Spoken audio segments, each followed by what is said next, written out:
Welcome everyone to the final parent presentation, fostering female coaches, leaders, and decision makers. With me today, we have Samm Holmes, and we are very excited to have her share with all of you this afternoon. Samm is looking forward to answering any questions you may have at the end of her presentation. So please feel free to use the Q&A chat function to submit your questions, and we will look to get those in at the end. And I'll just touch a little bit about Samm. She's a parent and coach with Girls Hockey Calgary and currently serves as the Director of Development on the GHC board. Samm brought her expertise to minor female hockey in 2017 when her oldest daughter began playing with GHC. Since then, Samm has focused on advancing coach and player development within the association. One of the many successful programs she has initiated and developed was the Junior Inferno First Strides program, which to date has introduced 82 new female players and their families to the game of hockey.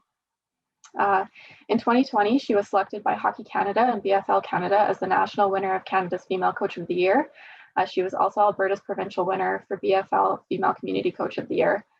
Her knowledge of the game and her focus on fundamentals were noted as some of the many reasons she was honored with this award. As a player, Samm competed for the University of New Hampshire in the NCAA and played a number of games with the Canadian National Women's Development Program, as well as the senior national team. She won 2 Four Nations Cups with Team Canada in 2000 and 2004. She has a wealth of knowledge, and we are so excited to have her here today. So thanks for joining us, Samm, and I will turn it over to you. Thanks, Taryn. You're dating me with putting those dates in. I don't know if that's fair, but anyways, thank you so much. Taryn and I were just talking about the other sessions that were going on, and I think it's absolutely crucial stepping stone for all of us, male or female, to really understand female athletes, where the female game has been and what we can do to foster and have these athletes grow to being amazing people in our community and just amazing athletes if that's what they choose. So I do have to say it's weird to just be talking to a screen and not see anybody. I like a lot of interaction, but I'll do my best, and hopefully you can ask some questions along the way. So we'll first start with just a quick agenda. We're going to go over the landscape of women's sports today. We're going to go over some, challenging the stigmas of women in sport, what a coach's role is, what as women we really bring to that, and pathways that we can be impactful. So, if you are not a woman on this call, it's amazing because it'll give you a different perspective of really the qualities and the traits that women have and how they're transferable to sport and teaching youth and females.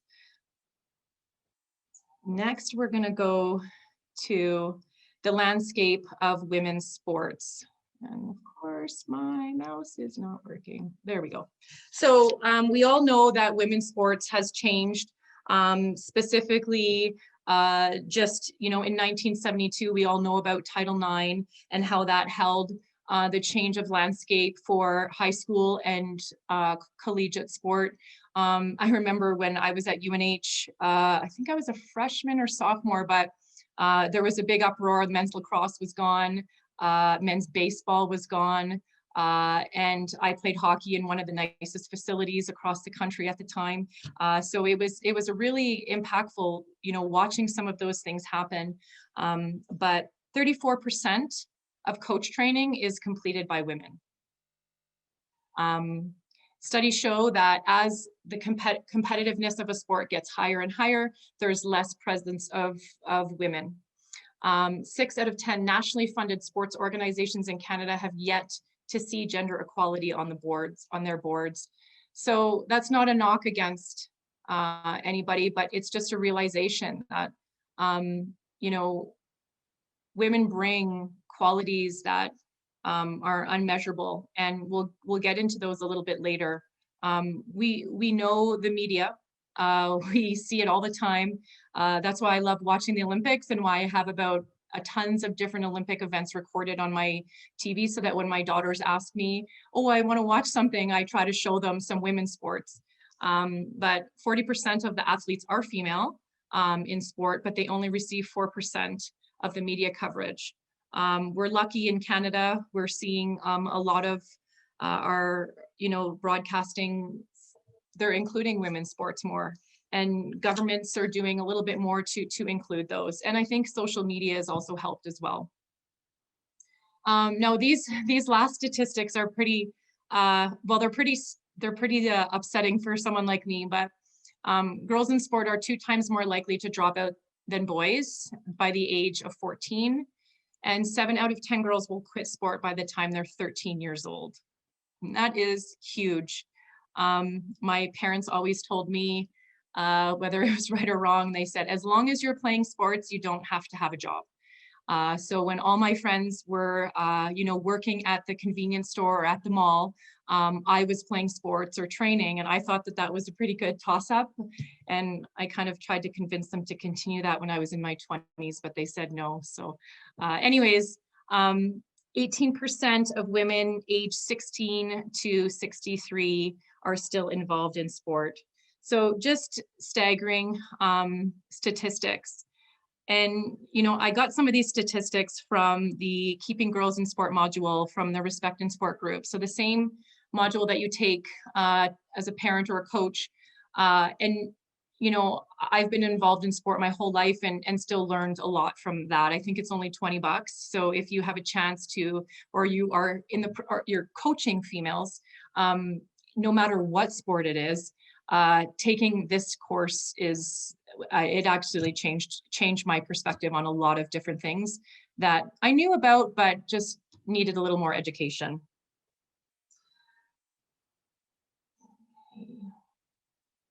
So next we're going to talk about some myths. It's funny, I said this year, I used to be the coaching director for GHC, and so I would chat with the coaches, and they would say, well, I don't know how to skate. Oh, that's okay. You have a great personality. And then I thought, there's a lot of women that I talk to. They're like, well, I can't skate. So, I'll just, fill the water bottles or be the manager. And just hearing that horrifies me to no end. But men don't have the qualifications to coach. They go and get the qualifications. So if you think to yourself, oh, I don't know anything about hockey, I shouldn't coach. There's a lot of amazing courses, websites, and the coaching system that we have in place is really for anybody. And coaches are lifelong learners. I have taken Coach 1 4 times, so I help administer it. And every single time I take Coach 1, I learn something, or I take something out of there. I was like, oh, I didn't think about doing that. Coach 1. It's accessible, it's affordable. Most associations will pay for your coaches to be certified. So don't let that be, a barrier in you not deciding to coach. This one's my favorite. You have to eat, sleep, and breathe hockey in order to be a coach. There's a lot of stuff online, and like social media or anything, you can just get sucked into eat, sleeping, and breathing hockey. But that's just not realistic for women in general. I have 2 kids. I have a full-time job. I do volunteering.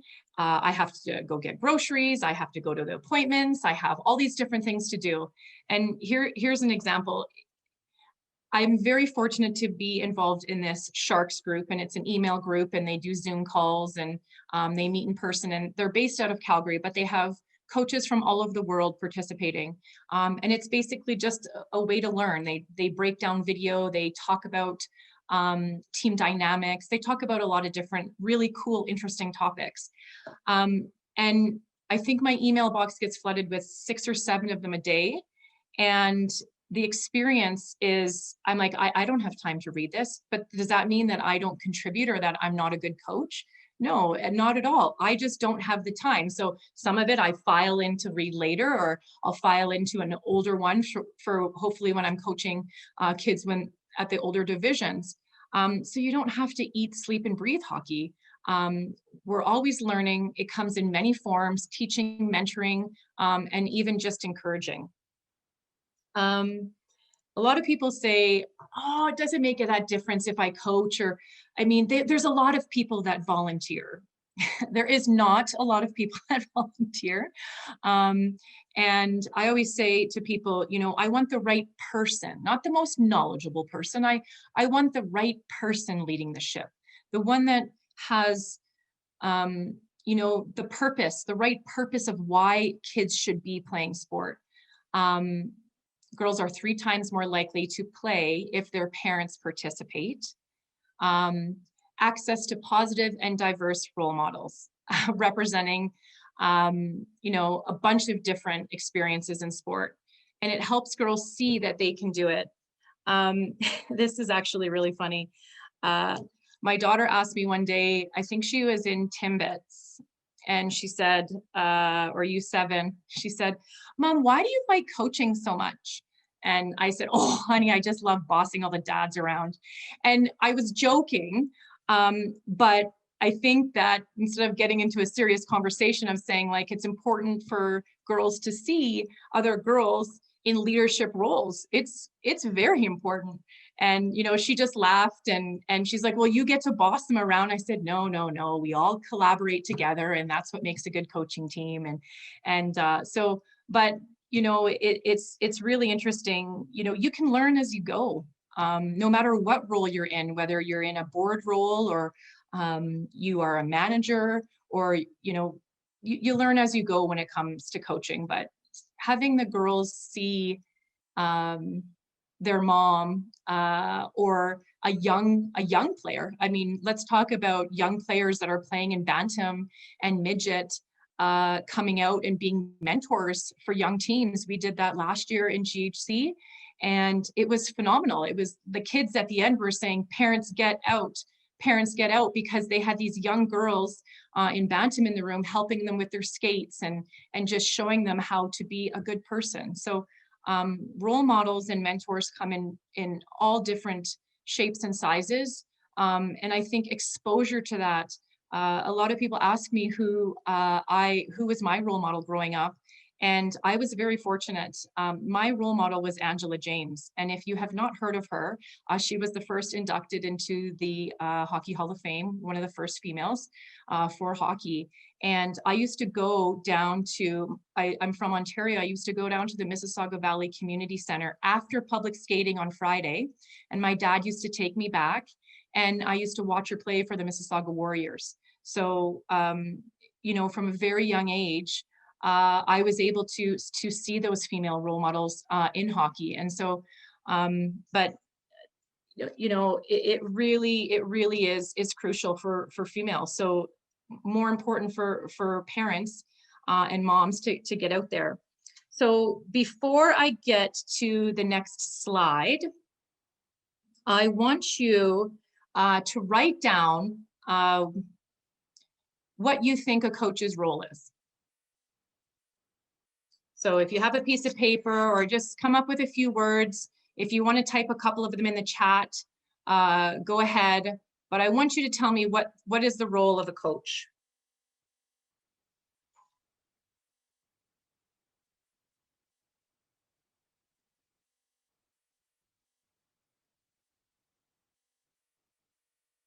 And also think about who your favorite coach has been in your life.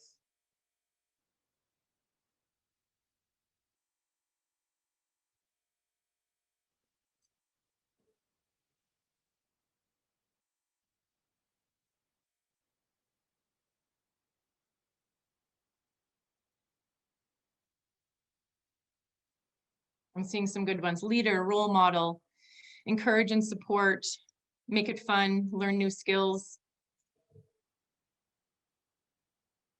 give them technical information, have fun, communication, collaboration, positive and encouraging, engaged.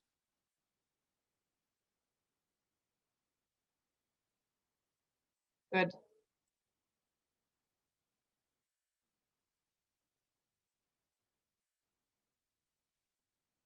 So next is some things that I came up with about a coach's role. And I think it's changed from when I grew up and played hockey. and my dad coached me. But, you know, on the left there, we have coaches are role models, patient, lifelong learners, driven, communicators, doers, bring the fun, emotionally intelligent, which I will connect with that a little bit later. And coaches, they can multitask, they can have patience, have positive attitudes, know that mistakes are okay, see and make changes on the fly, teach, not tell, trust their instincts, focus on the process of how to get there and what we've learned from it instead of the outcome, meaning not the scoreboard.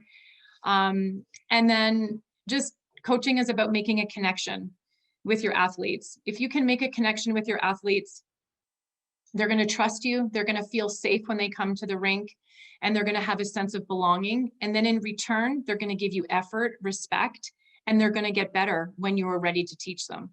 And so I think that all of those things, does anyone notice anything about all of those things that I've listed? Because this coach, whoever this is on this screen, sounds like a really amazing coach to me if you can do even half of those things. But none of the stuff on this screen have to do with technical information about knowing the sport or how to teach the sport.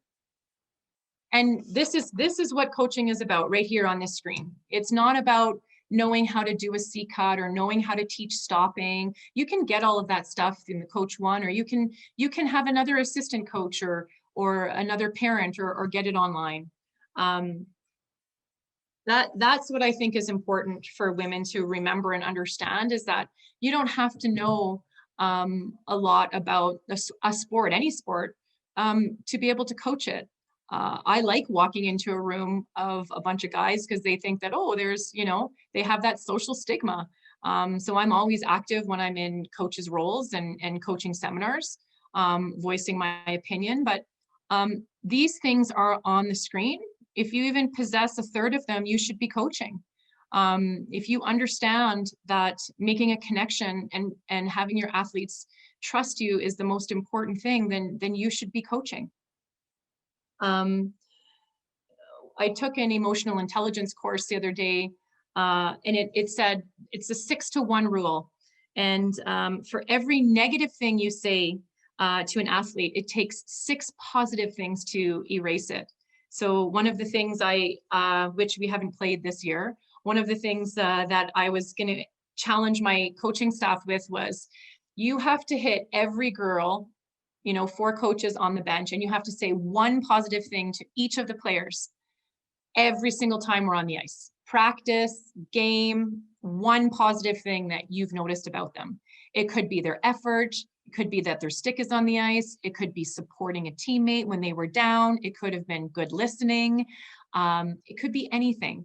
And we haven't, you know, we did it a little bit at the beginning, but so coming up with these little unique things on how to connect with athletes, and especially females, really is important.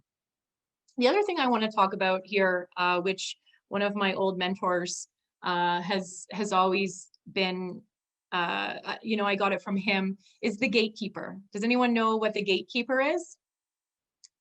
If you're in sales, you might know the gatekeeper, but a gatekeeper is the person that opens the gate that the kids are coming in. And it's the first face that they see when they come off the ice. So of course they've made mistakes on the ice. Maybe they've had whatever they did, doesn't even matter.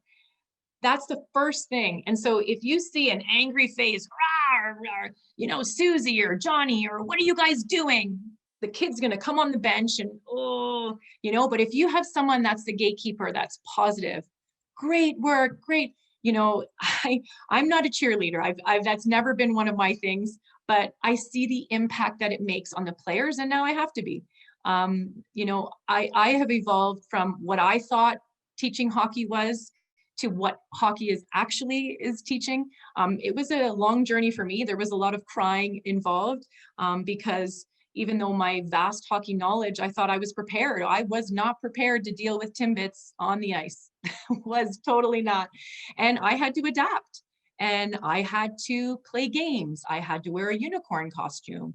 I had to, lots of different things. So I had to wear pajamas on the ice for 7 a.m. practice because it was pajama day practice. So, you know, it's not about all knowing about hockey all the time. It's about evolving and learning and being okay with the uncomfortable and really getting down to their level and understanding their worries, what they love, what's important. I always used to say to them, hey, who wants to play a hockey game? And I used to give them a choice, like it was player's choice at the end of practice. And we played cops and robbers every single practice. And if you're laughing, it's because you know, and that wasn't what I would have chosen. I wanted to play a game. I wanted to work on shooting when I was a little kid. That was, but it's different. And as a coach, being able to change on the fly, and you know, if your kids are not having a good practice and it's at 5 o'clock on a Thursday, then maybe you just play cops and robbers the whole practice, right? Changing things on the fly. Anything in the chat there, Kendall, or we're good to go? No, we're good. Okay, perfect. Okay, so we're actually kind of booting quite along here. So what women bring.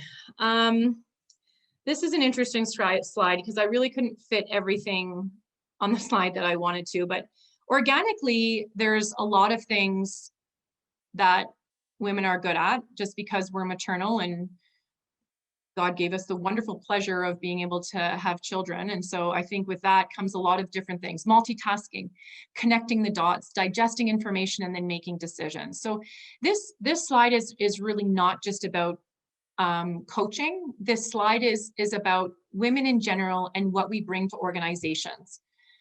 Challenging ideas and looking at things from a different perspective and having empathy and bringing that to a board meeting, or bringing that to a coaching staff. You know, inclusion, all these different diverse things that we are aware of just from being women or from being in that situation makes organizations, teams, coaching staffs all better.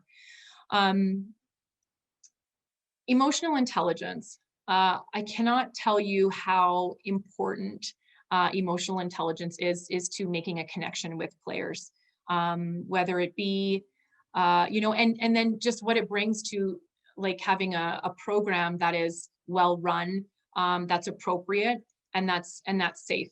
So the other thing, you know, I think as leaders and as women as leaders, we can, you know, find some consistency in philosophy, have better communication skills. I know that there's a girl in our board that sent me a note the other day about what her daughter wrote at school, and she's in charge of communications. Her name is Shannon, and she is just phenomenal. And I cannot tell you how important her position is on our board, being one of the biggest associations, is, you know, even in Calgary, because I think we're in the top 6, just the way that she communicates to our membership about everything that's happening, about opportunities for girls, you name it.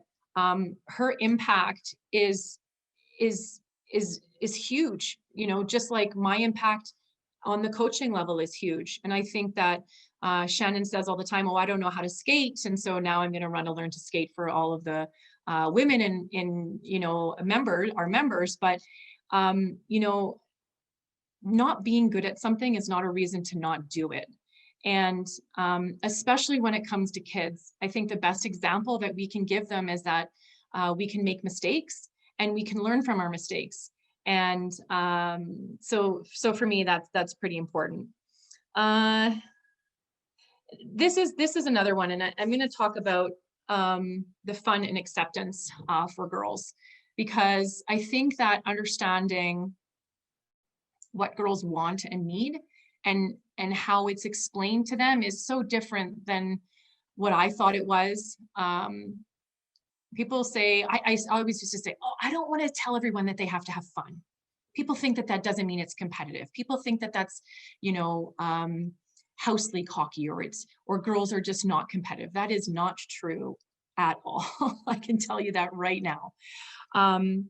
Girls define fun as team dynamics, they define fun as having a positive coach, and they define fun as working hard.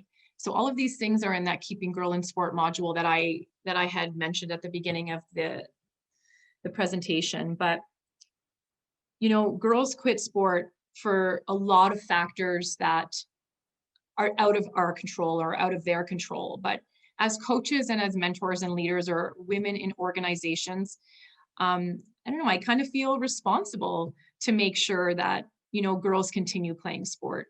If anybody on here played sport, for most of their life, they'll know all of the intangibles and all the amazing things and friends that they made during it. It's social for girls.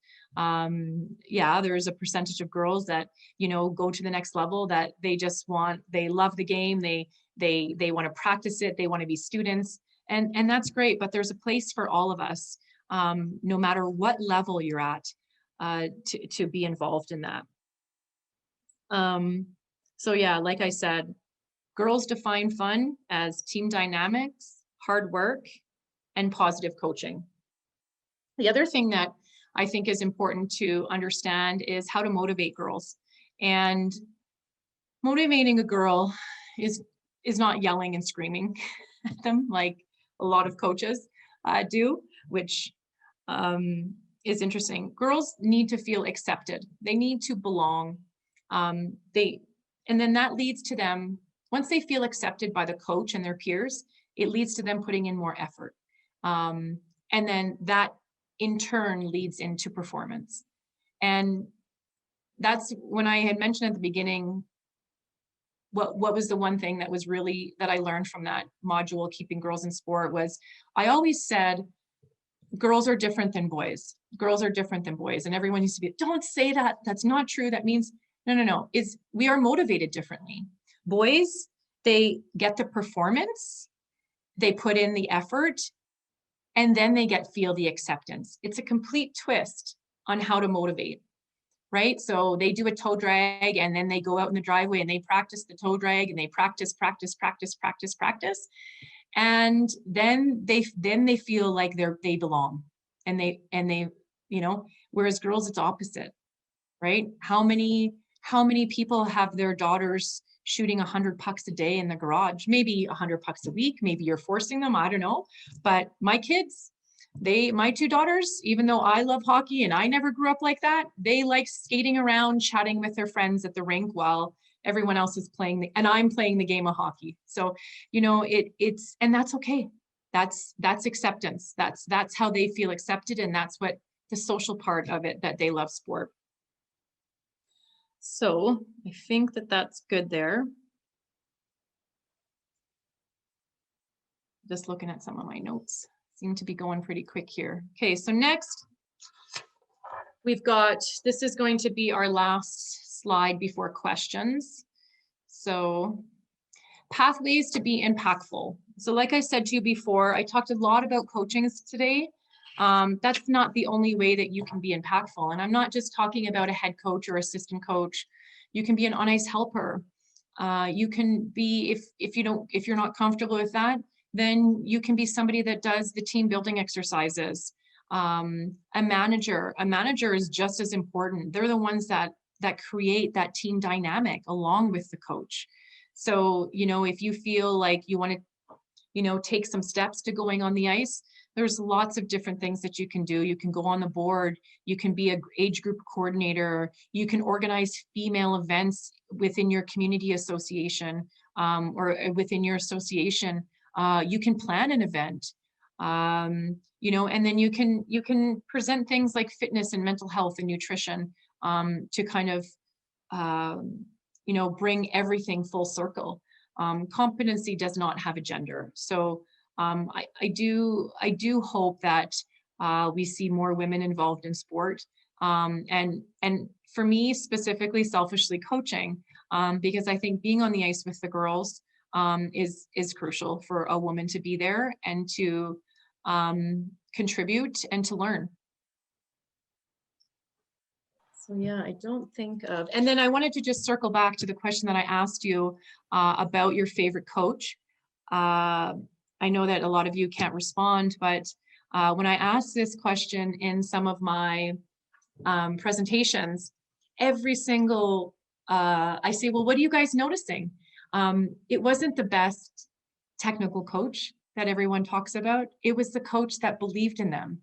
It was the coach where the adult came away, or the kid at the time came away feeling confident that they, it was okay to make mistakes, that they were positive. That's who their favorite coach was, not the kid, not the coach that, they necessarily won a national championship with, by. So I think about that, and hopefully, the other thing I didn't include on a slide, but where do I go next? How do I go? You can look on the Hockey Alberta website. You can look on your association website, contact, somebody that's in development in your organization and, or your association, and ask them, you'd like to get involved. What are the first steps that they recommend? But there's lots of information on the website, but taking Coach One, if you're specifically looking at hockey, would be your first step to understanding those coaching positions. So that's it. What time is it? I don't even know. Awesome. No, we have a few minutes for questions. Okay, perfect. Yeah, no, thank you so much for your time today, Sam. And I think it's important, like you mentioned, for females to recognize that the most important step is just to get involved. And, you don't have to be good at everything to start, like you mentioned. There's so many different roles. And as you said, it's important for young girls to see that parent, mom, sister, aunt participation. So that's so awesome. And just a bit of a side note, I've actually had the opportunity to be on the ice with Sam coaching U9 players. And Sam, oh yeah, Sam mentioned all the different games and the ways that you can teach players. And it's not always about the technical skills. Those girls had so much fun. And I don't think they did a shooting drill all practice. And there's so many ways to be creative. And Sam certainly does a wonderful job of that. So. And Taryn, I was never good at that. I told you, I like, that was a struggle. I had coaches my first couple of years of Timbits, and they were like, you're dressing up. And I'm like, no, I don't dress up on the ice. Like, that's not my jam. And then, coach, you didn't dress up? I dressed up and I do now every single time, because their little eyes are always watching and always influenced. And like I said, even someone with my experience and your experience, you have to just come out of your skin and do stuff that's unconventional sometimes. And like I said before, I said, my kid's never going to use a pusher. There's no way I know how to teach my kids skating. Are you joking? It took 2 times. She had a pusher and she was gone, because I was like, no, I don't know how to do this. So I learned. It was a massive learning experience for me, for sure. Totally. And that was probably one of the first sessions I've ever seen that too, but it worked so well. And I had bubble wands on the ice. That wasn't how I thought it was going to go down. But oh, absolutely. No, that's awesome.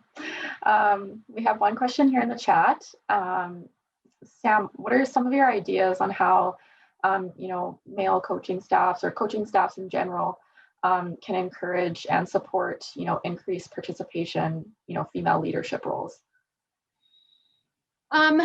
It's really interesting, because I've toyed with this even at GHC about making it mandatory to have a female on your coaching staff.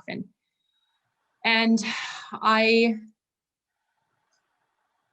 think it's important for males and associations, whoever it is, to really, understand what a woman brings, like back to that one slide about what women are good at and what is really important in sport. If, and also too, I think, I honestly think that, and this is going to sound horrible, but like, there's a lot of men that don't know how to skate and that don't know anything about hockey that are coaches. So why can't there be women that start there too? Like, I think that, encouraging, like this year we had, I had a bunch of guys we offered it to our coaches, the Keeping Girls in Sport. And a lot of them came back to me. They're like, oh my God, Sam, like, this was amazing. Thank you for telling me and giving me this perspective on females. Because now I can communicate with my daughter better, let alone this. So I think just, if you have to strong arm, but if you can give perspective, if you're a leader and you can give perspective on including a woman that's interested in your coaching staff, then I think that that's kind of where you start. And that's what we've started to do. We've said, you know, coaches, you know, there's a lot of assistant coaches that apply. You know, it's important for you to have a woman, and this is why. Totally. Hopefully that answers the question. Yeah, for sure. One more question we have here. You know, what if you're, you know, looking to get involved, but you're not quite sure how, or you know, you're just not getting picked to be involved with, you know, coaching or managing or whatever it may be. Mm-hmm. That happens. And that's how I do have to say that's happened under my watch. And I think that, you know, understanding the process that when a head coach gets chosen is important to understand. They're given a team. They have 2 or 3 days to put together a coaching staff, find a manager, schedule for tournaments, plan the first practice. Like the list goes on and on and on. And what we tell our coaches, depending on your association and how big it is, or how many teams you have, we tell our coaches, like, you don't have to pick your assistant coaches right away. We want you to interview them. We want you to see what they each can bring. So I ask my coaches, what can you bring? Tell me what you can bring to this team that we're creating, like the coaching team. Because I don't want to have 3 people that can bring power skating skills, because I'm going to be pretty one-dimensional. So I think identifying what you can bring and calling the coach, sending an email when the team comes out, and stuff like that. I encourage all of our coaches, male or female, like, this is your sales pitch to get a job, a volunteer job, and to be chosen. That to me would be is make sure that you communicate early and often. And I don't know, I don't do well when stuff like that doesn't happen, but maybe speak with the organizer or the coaching organizer. If there's a coaching director, that might be helpful as well too. Definitely. Mm-hmm. For sure. Thank you for sharing that. I don't think we have any more questions at the moment. I'm going to share a few more things, but if anything pops up, I'll take a look. But you know, before we close, I also wanted to share with you all that Hockey Canada's BFL Coach of the Year program has now been extended until March 31st for you to submit your nominations. I know that there have been 6 nominations come from Alberta, but I know that we have many more exceptional coaches who deserve to be recognized. Just like Sam, who was our previous winner. So proud of her. But we will be sharing the link in the post-event email we send out. So be sure to get your submissions in. I don't see anything else popping up. So that will bring us to the conclusion of the parent sessions. Thank you so much, Sam. That was awesome, you know, sharing. You guys, if you have any questions, honestly, every situation is different. Just email me, and honestly, like, female role models or female mentors, whether you're a kid, a mom, a sister, an aunt, it's crucial for our young women to stay in sport. We need to get them, we need to change that statistic. That's what my goal is to change that statistic. I played sport till I was 26. So I want everyone to play and enjoy that. So please, you know, reach out to other women that are coaching. Be kind to other women that are coaching, and just have patience and don't give up. Definitely. Awesome. Thank you so much, Sam. Yeah, like you said, so important to just take that first step and get involved. Don't be afraid of the unknown. Listen, I wasn't afraid, and then I found out that there was a huge unknown that I didn't even know about. So just don't be afraid of the unknown, and there's a way and a solution for everything. And you are valuable, and sometimes people don't see it, but what you bring and just instinctively what you bring to female sports is going to be valuable. Definitely. And, you know, like I mentioned before, we will be sending out wrap-up information following the event. There will be lots of contact information and notes and things in that. So watch out for that piece. And obviously, if you want to get in contact with myself or Sam, please just send me a note and we can get you the answers you're looking for. So thanks again so much, Sam. So great to have you. Thanks for doing this, guys. It's awesome. Perfect. And thank you to all the parents for joining. We hope you were able to take some valuable insight and knowledge out of these sessions. We look forward to seeing you and your young athletes starting at 9 a.m. tomorrow for the final sessions of the weekend. So take care, everybody. Have a great rest of your Saturday, and thanks again.